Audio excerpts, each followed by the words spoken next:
Como esta, my friends, and welcome back. I've been a bit apprehensive about making a stuffed crust pizza. Perhaps it's because I've been waiting for the right circumstance in which to experiment. And today we're testing a lingering hypothesis. Society as a whole would benefit from a fried jalapeno papa pizza. So put on your lab coats, guys, and let's put it to the test.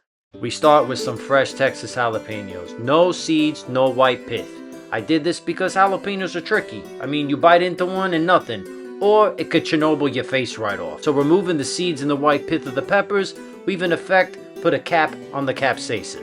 Oh, where do you think you're going? Like I said, we're experimenting today. We just put some olive oil and coarse salt on these guys, a little toss, and then a quick roast to soften for later.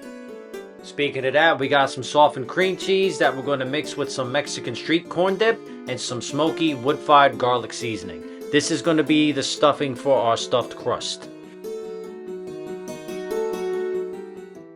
Just a little bit of proof that real life is what happens behind the scenes. There's my boy. Also, our culinary adventures aren't without blunder. You'll see.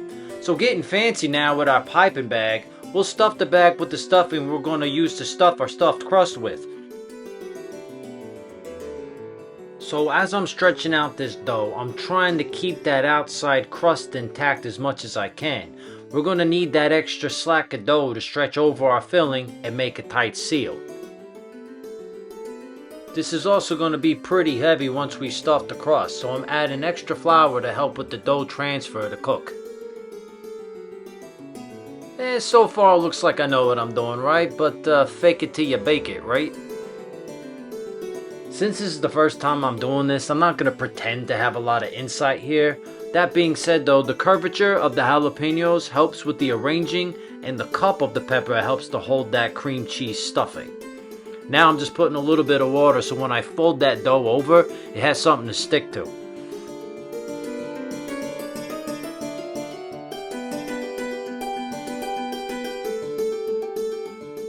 Oh, there's one of our blunders. I mean, the piping bag blew out on me, this close to done.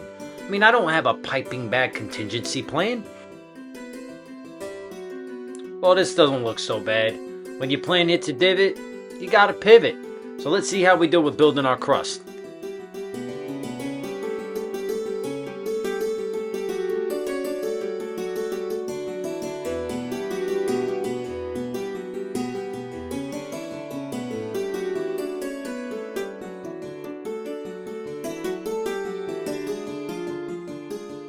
Not too bad. I might even say successful. But that's okay. I can live with that. Just as long as I can get this pizza to the fryer. Ah, you kidding me. So my pizza is stuck, my oil is burning. Yeah, I can't wait to put this on YouTube. Okay, so let's regroup. In a moment of clarity, okay, this is what we're gonna do. More flour, more finesse, and in the oven for a quick par bake, and then we fry to get that satisfying puffy dough. So, despite all my missteps, we're pressing on, and dare I say we're sitting pretty right now. No blowouts throughout the crust, but I'm gonna place a plate here on the core of the dough so it stays firmly on the heat, and it also helps me to rotate the dough for even cooking.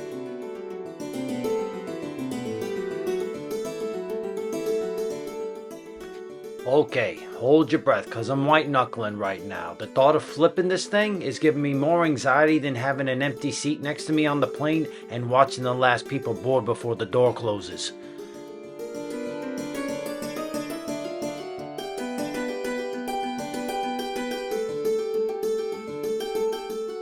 Oh, okay, so it's flipped. Very good. But now I got no idea what's going on underneath the pizza. But we're going to find out soon, because despite what happens, whenever frying a pizza, we don't want to overcook the top. We're just looking to fry the crust, not so much the core. We want our sauce to cook into the dough. That's how we make it nice.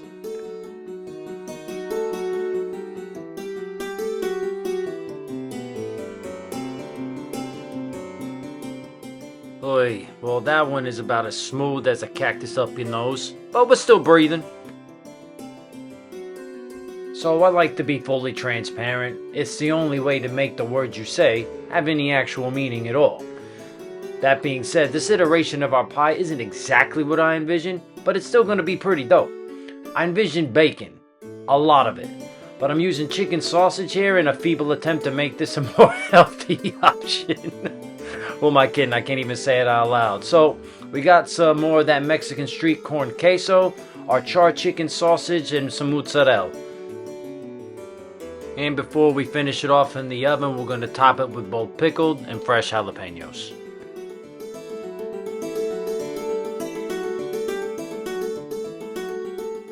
Well, that's it, my friends. Jalapeno Papa Pizza.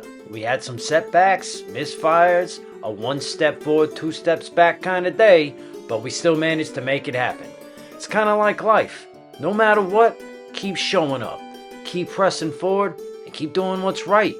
And make it nice.